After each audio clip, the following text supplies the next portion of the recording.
Would you give me the original translation of the Tao Te Ching, Tao Te Ching, verse 2 with the English translation? The original Chinese text of verse 2 of the Tao Te Ching is. A possible English translation of this verse is: the Tao that can be spoken is not the eternal Tao. The name that can be named is not the eternal name.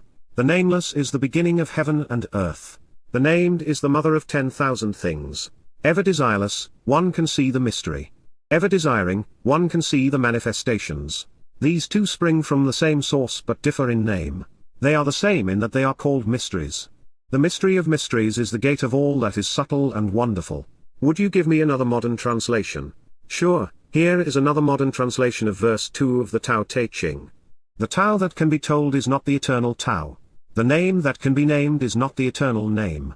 The nameless is the beginning of heaven and earth. The named is the mother of all things. Therefore let there always be non-being, so we may see their subtlety. And let there always be being, so we may see their outcome. The two are the same, but after they are produced, they have different names. They both may be called deep and profound. Deeper and more profound. The door of all subtleties. What is the ancient translation of verse 2 with a past English version translation?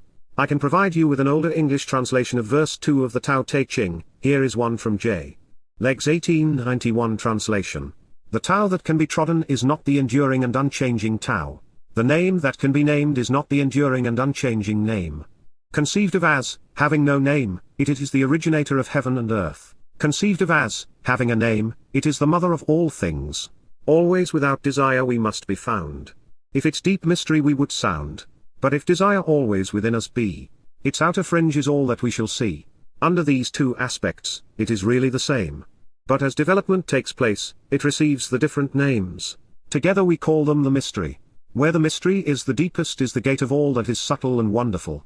Please note that translations of classical texts like the Tao Te Ching can vary widely depending on the translator's interpretation of the original text and the cultural and historical context. Therefore, different translations may convey different nuances of meaning. Is there another older translation? Yes, here is an older translation of verse 2 of the Tao Te Ching from the translation by James Legg, 1891. The Tao that can be trodden is not the enduring and unchanging Tao. The name that can be named is not the enduring and unchanging name. Conceived of as, having no name, it is the originator of heaven and earth. Conceived of as, having a name, it is the mother of all things.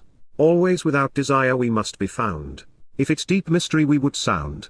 But if desire always within us be, its outer fringe is all that we shall see. Under these two aspects, it is really the same.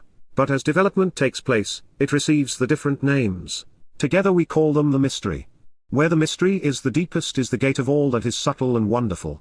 It is important to keep in mind that translations can vary widely depending on the translator's interpretation and cultural and historical context. The meaning of ancient texts like the Tao Te Ching can be difficult to convey in another language, and different translation might convey different nuances of meaning. Anything older than that, I apologize, but the translation that I provided earlier by James Legg, 1891, is one of the oldest translations of the Tao Te Ching into English that I have access to. The Tao Te Ching is an ancient Chinese text, and translations of it into any language can be difficult due to the complex nature of the Chinese language and the nuances of meaning that can be difficult to convey in another language. Additionally, translations from Chinese to English that were made before James Legg's, 1891, may not be as easily accessible or well known. I apologize if this causes any inconvenience. What is Wayne Dyer's interpretation like?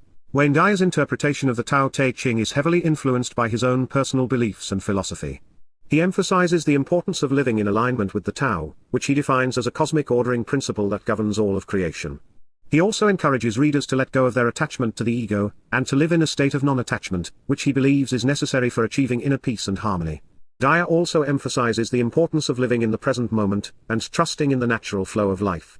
He encourages readers to let go of their need to control things and to trust that everything will unfold as it should.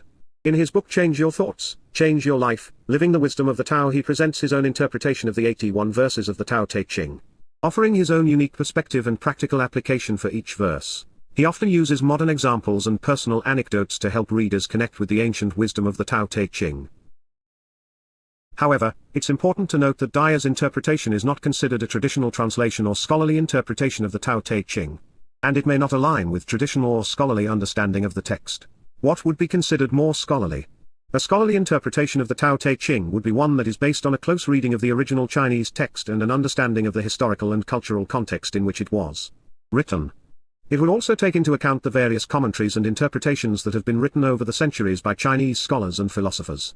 A scholarly interpretation would aim to provide a nuanced and accurate understanding of the text, rather than being influenced by the personal beliefs or philosophy of the interpreter. Scholarly translations of the Tao Te Ching are usually done by experts in Chinese literature and philosophy, who have a deep understanding of the Chinese language and culture. They are usually done with the goal of providing an accurate and nuanced translation of the text, rather than interpreting it in the light of the translator's personal beliefs or philosophy.